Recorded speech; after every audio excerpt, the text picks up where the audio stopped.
To'ydan oldin kuyovlar qanday tekshiruvlarni amalga oshirishlari kerak? Shu tekshiruvlar orqali kelajakda bo'lishi mumkin bo'lgan katta muammolarni oldini olsa bo'ladi.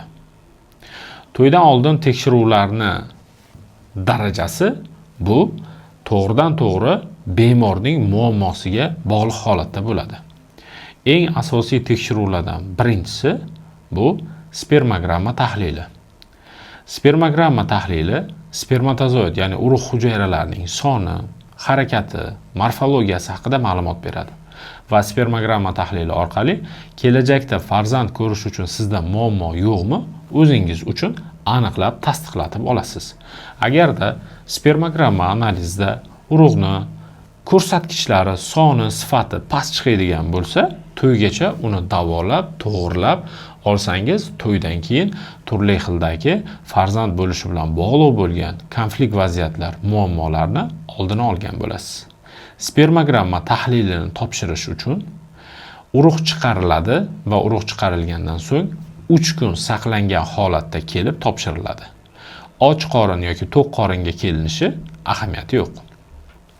Ikkinchi tekshiruv turi albatta ultratovush UZI tekshiruvi. UZI asosan erkak kishining yuragi bo'lgan tuxumlari va prostatalari albatta birga ko'rilishi kerak.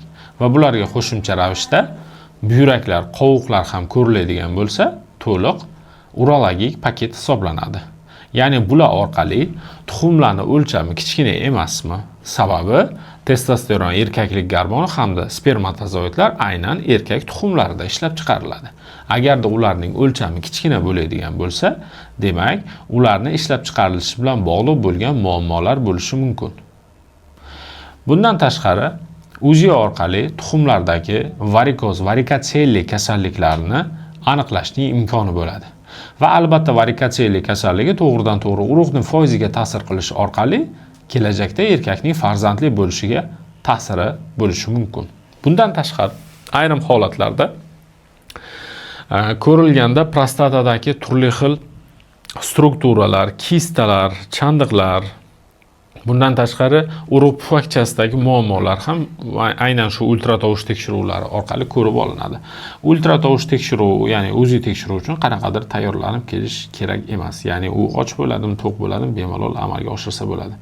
Keyingi tekshiruvlar bemorning muammosiga asoslangan holatda olinadi. Agarda sizda begona ayollar bilan himoyalanmagan aloqalar bo'lgan bo'lsa, albatta eng xavfli bo'lgan 4 ta zarur infeksiyalar, ya'ni bular xlamidiya, trichomonada, mikoplazma genitalium va albatta gonoreya infeksiyalari ko'rilishi kerak bo'ladi. Chunki bu infeksiyalar faqatgina begona ayoldan o'tib, agarda bu infeksiyalar to'ydan oldin sizga saqlanib qolgan bo'lsa va bu ayolingizga yuqtirgan bo'lib qolsangiz, demak, muammo ikkitaga aylanadi va bu infeksiyalar ham oilaviy konfliktlarga sabab bo'lishi mumkin. Agarda erkak kishida jinsiy zaiflik, aloqaga xohish kamligi, bundan tashqari ertalabki ereksiyaning kuzatilmasligi mavjud bo'lsa, bunday holatlarda qo'shimcha ravishda gormonlar, ya'ni testosteron miqdori, prolaktin, qalqonsimon bez gormonlari birga ko'riladi va bular albatta qondagi qand miqdori, jigar holati va buyrak holatlari bilan birga baholanib, agarda ularda kamchiliklar bo'ladigan bo'lsa, to'g'ridan to'g'ri to'ydan oldin hal qilinadi. Demak, mana shu asosiy aytib o'tgan tekshiruvlarimiz to'ydan oldingi erkaklar uchun eng to'liq tekshiruvlar hisoblanadi. Bunda siz o'zingizdagi ma'lum bir muammolarga qarab topshirishingiz mumkin yoki ayrimlar esa to'ydan oldin to'liq check-up sifatida keladi va yuqoridagi barcha tahlillarni o'zi uchun tekshirtirib ko'radi va bu narsalarni keyinchalik to'ygacha hal qilinib, agarda yaxshi bo'lsa, muammo bo'lmasa, hamma narsa joyida bo'ladigan bo'lsa, sizning ko'nglingizda faqatgina xotirjamligi qoladi.